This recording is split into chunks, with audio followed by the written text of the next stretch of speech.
Rímsky vojenský tábor pod názvom Lejaňvár, ktorý sa nachádza v katastri našej obce, môže byť zaradený do svetového kultúrneho dedičstva v rámci UNESCO.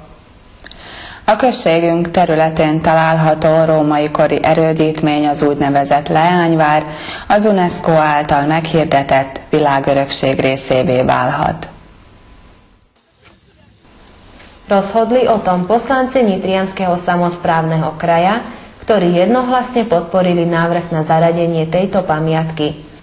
Ak bude zaradený, prináša so sebou určité problémy, pretože sa tým pádom zvýši aj cestovný ruch, bolo by treba vybudovať prístupovú cestu a rôzne obslužné miestnosti v blízkosti tohto tábora, ktoré by uspokojili nároky turistov. Erről döntöttek a Nyitra megyei önkormányzat képviselői az elmúlt hónapban, és a javaslatot egyhangulag támogatták.